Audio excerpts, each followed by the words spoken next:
I think that there is a sense that you need to be part of a certain way of thinking, and that if you're not, you're on the outside. Do you think we're a bit kind of lost with how we should be in the workplace?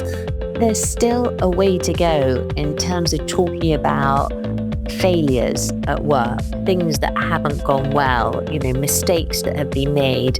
I think that there is a recognition that everyone failed, but there's still work to be done to acknowledge that.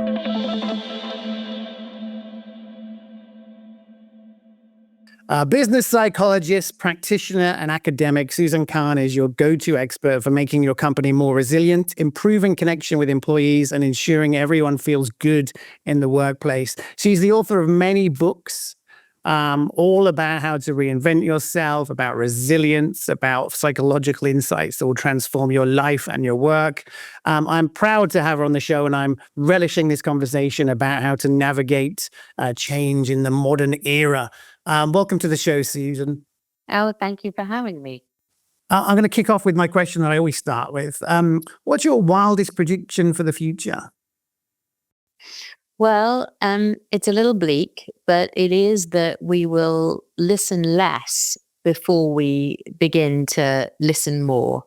And that's based on a sense that with all that's going on in the world, there's a lot of very binary thinking, a sense of being in one place and not in another.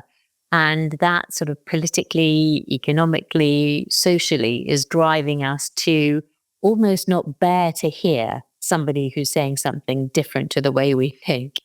But my hope and my prediction is that that will change, that we will begin to learn to listen to somebody whose opinion might not be exactly like ours. So that's where I find myself at the beginning of this quarter of century, and happy to explore it. There's a lot in there. So by listening less, I mean, there's two stages, isn't there? There's the kind of listening less, and then there's the listening more. By listening less, you mean like deliberately choosing to not follow people with difficult opinions? Do you mean spending less time on social media, sort of engaging with people? What's sort of behind this? Well, I think that the social media thing is almost kind of separate, because we tend to gravitate to those who think like us, unless we're brave and courageous and explore elsewhere. But my sense is that in work conversations, even in the therapeutic settings, even in conferences and work meetings, we literally shut down if someone's opinion is not aligned with ours. So that there is a sense of very siloed thinking around topics that exclude anything that might be a bit more considered or different, or options that don't fit with the clear narrative that we're holding.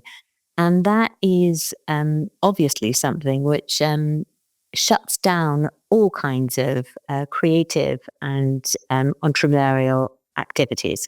Has it always been this way, do you think? I wonder whether when we get to that place of kind of evolved thinking, when we're in organizations that do thrive, that do have, the lovely notion of psychological safety that Amy Edmondson talked about, I think then that it does exist. I think when we feel safe, when we feel that we can trust the people around us, we are prepared to take a risk and say, I don't think I agree with you there, or I'm not sure that's going to work. Whereas if we're in a culture of fear and our bodies are literally in a state of stress, then it's very hard to tolerate something that's out of the standard sort of form. Do you think we're a bit kind of lost with how we should be in the workplace? Because, and maybe I'm oversimplifying, but I feel like in the 1960s, no one expected you to get this sense of like your soul being nourished by your job. You didn't expect to go into an office and kind of, high five everyone and celebrate everyone's birthday. But there was this kind of sense that the job was there to provide you with money to sort of pay your heating bill, and ideally not die.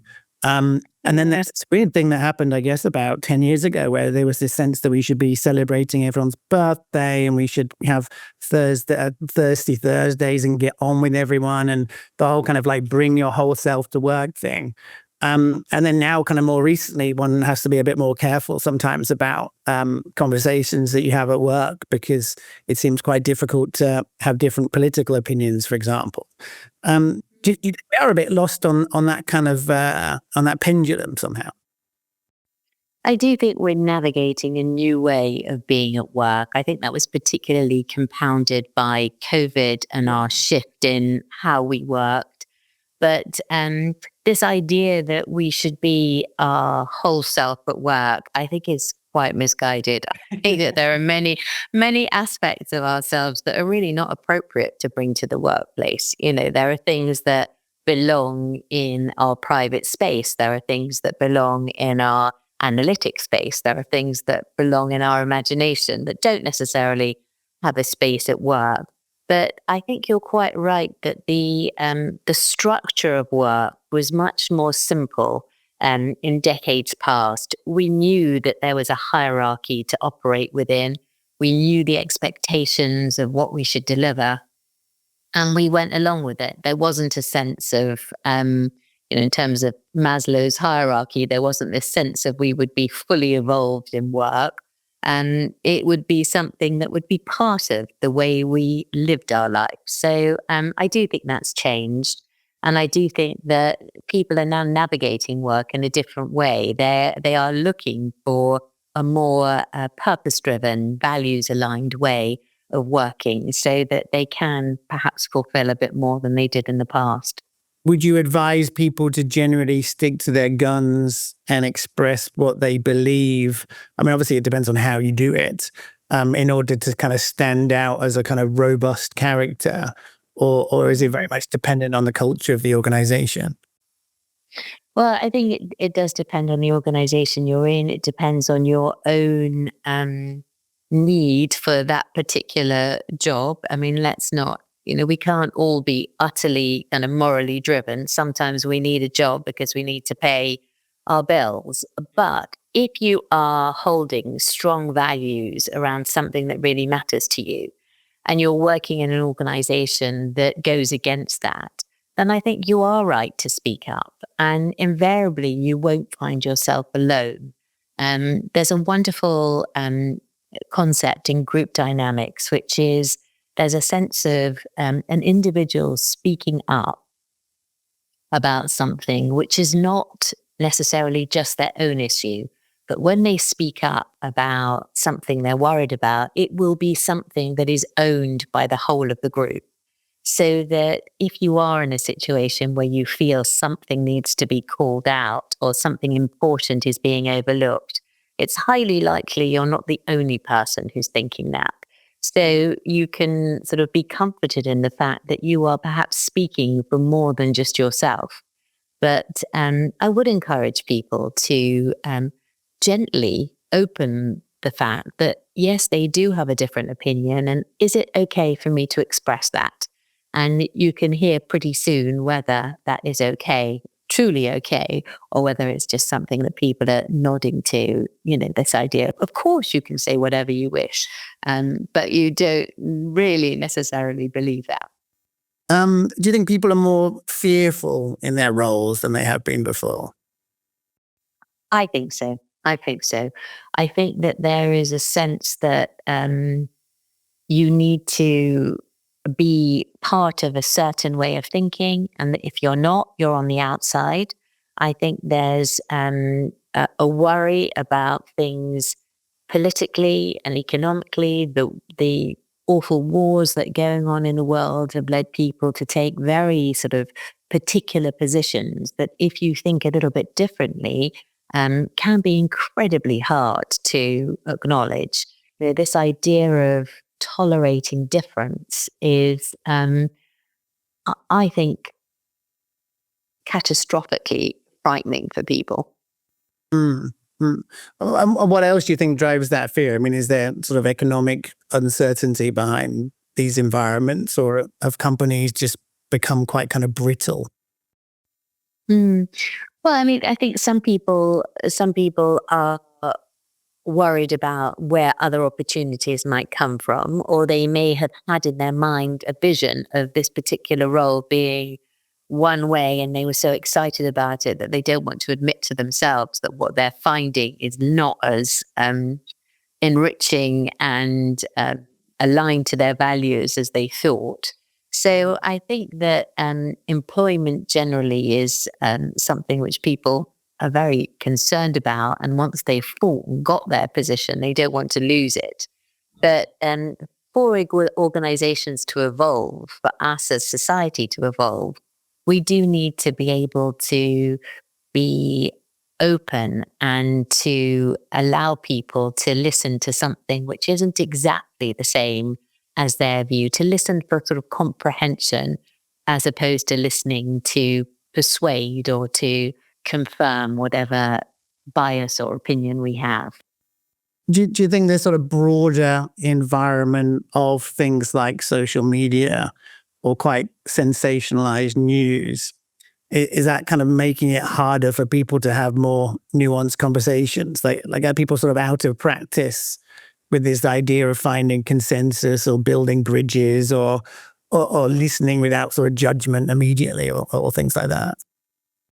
I think so. And I'm an absolute fan of social media and the wonder and good it can do in creating community and sharing ideas. I'm absolutely for it.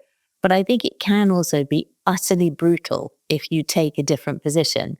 The way people can be cancelled or attacked or villainized for an opinion that's slightly across from the norm can be a tremendously difficult place to be. And sticking your head above the parapet, even in quite friendly environments like LinkedIn or, that sort of thing, can feel a bit like, oh my goodness, what's going to happen next? So I do think it's hard. And the beauty of a conversation such as the one we're having, where we can really listen to each other, where we can explore things without worrying that we haven't got our one-word response or our two-word response exactly right, is unusual in that most people do communicate via their responses to posts. And the idea of a lovely conversation is much rarer and gives us so much more in terms of opportunity to explore positions, to explore the fact that it doesn't have to be just a binary spot. It can be somewhere in the middle. And it's okay if you think a bit differently to me. Yeah, I think it's weird. Like the more time that I spend on the internet, the more you become trained to think that people are problematic and defensive and hard and challenging. And then the more time you spend in real life, you realize that actually almost everyone is really reasonable. Almost everyone comes from a place of good intent. Almost everyone is doing their best. And somehow the internet filters out and propagates the very weirdest people having the weirdest moments for the weirdest reasons in a way. So it's quite nice just to spend as much time as you can around normal people. In your work, what are people coming to you with these days? What are the big kind of opportunities or challenges that people are quite vocal about with you? A lot of leaders who, from the outside looking in, are questioning whether they have the right to be there. This idea of some kind of imposter phenomenon is incredibly common. And there's also a strong sense of, am I doing enough for my clients, my people? Am I performing at the level that I should be? So there's a great deal of pressure that people put on themselves.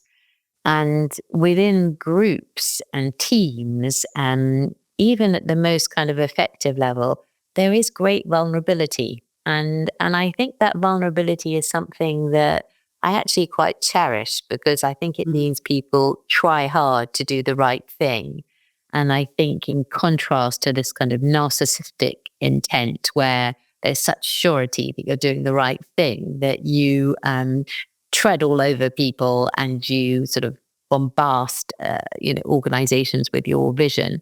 Whereas this vulnerability is something which I think should be sort of almost nurtured, that, maybe you haven't got it right, but you are doing what Winnicott would have called a good enough job. And the idea that you can sort of hold a safe space for people to explore and, as we've discussed, consider different possibilities. In some ways, is it a sign of a good leader when someone is a little bit worried about the degree to which they're not kind of imposter syndrome, but the idea that they might be responsive to feedback or seeking help? Is that the sign of a great leader, or should a good leader not need that in the first place?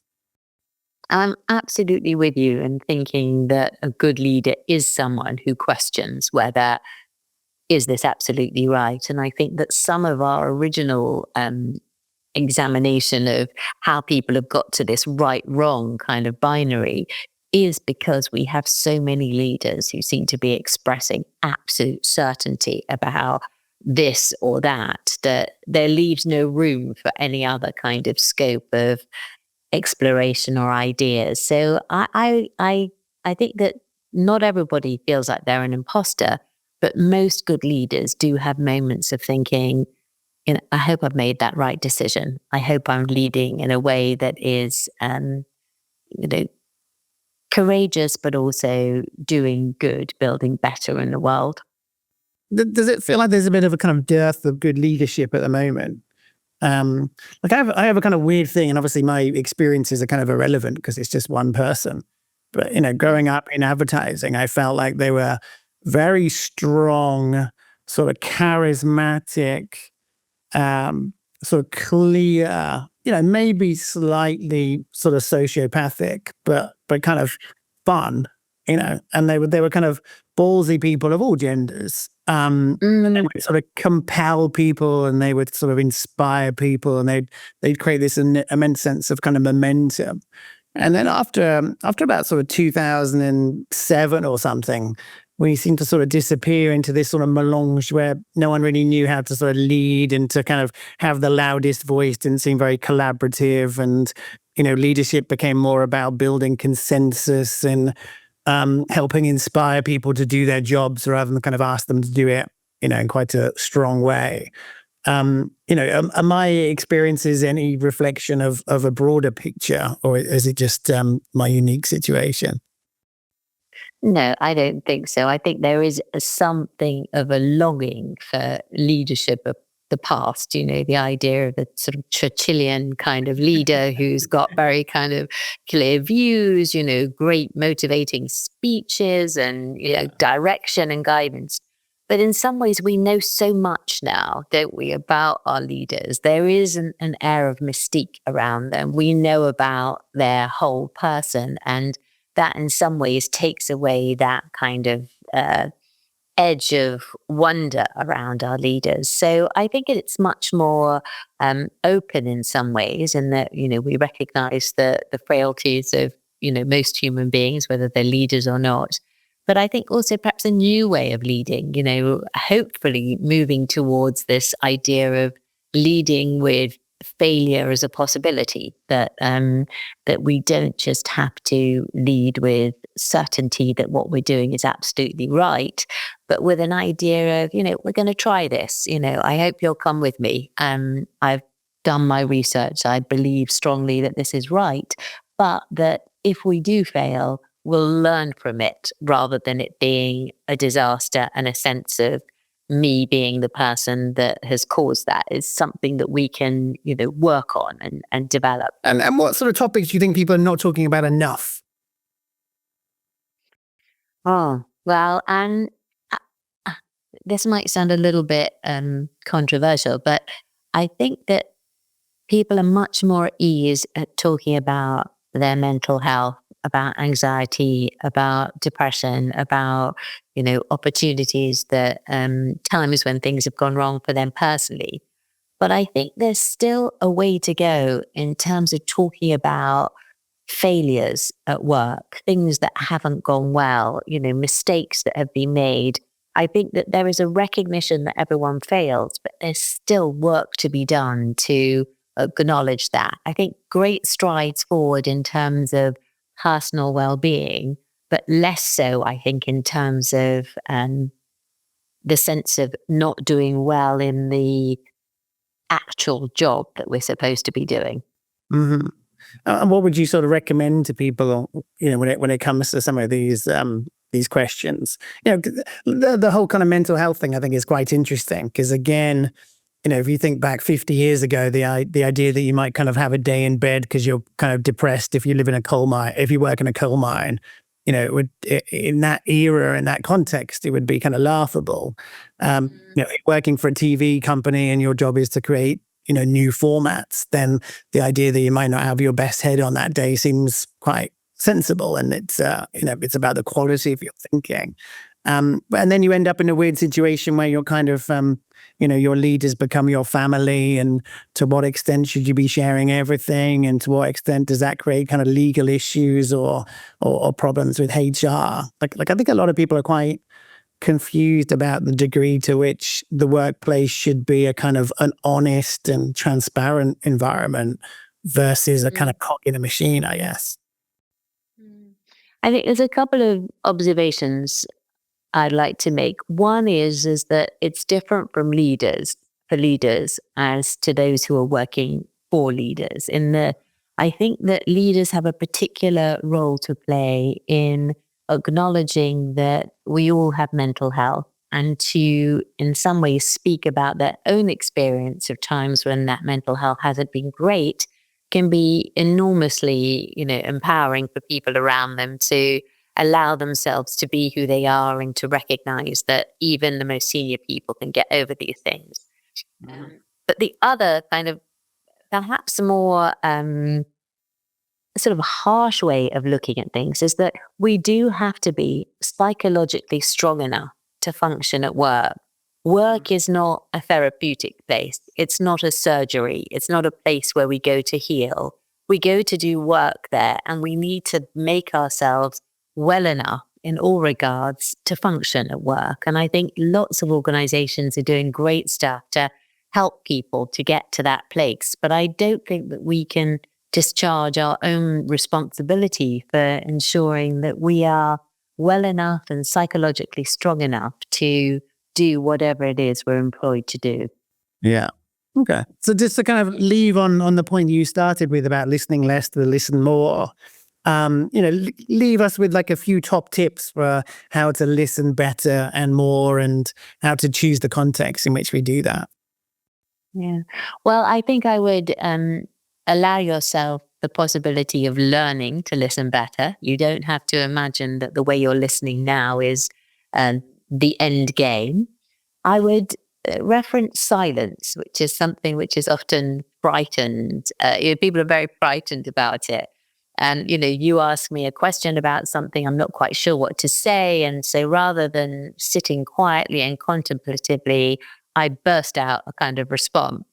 And I think that being able to be quiet and think, and even if we sort of frame that as saying, can I have a moment to think about that, will actually allow you to think and listen more authentically. So it's your listening style, it's the ability to tolerate silence. And I think finally to recognize that listening is the most beautiful of communication skills. And I really think it's, I think Nancy Klein, who wrote a lot about, thinking styles, uses listening as something like love, that when we're listened to well, it's almost like that feeling of love. So don't underestimate it. It's a wonderful communication skill. Yeah, it's the silence point is particularly interesting. Moving from the UK to the US, this seems to be a country where people love to demonstrate how great they are by talking. And I don't like referring to Steve Jobs that much because he always seems quite cliche. But there's this amazing clip of him being asked the question, and then for about 90 seconds he's completely silent, and then says something, typically amazing. And one would imagine that would be an extremely embarrassing situation and that it would make him look terrible. But actually, because it was him, and because there was a kind of openness and a confidence, like it just comes across as a really powerful way to go about answering things that require thought. So Some really, really interesting thoughts there and some great advice. So thank you very much for coming on the show, Susan. Oh, well, thank you for having me, and thank you for allowing this space to happen and to have a conversation with you.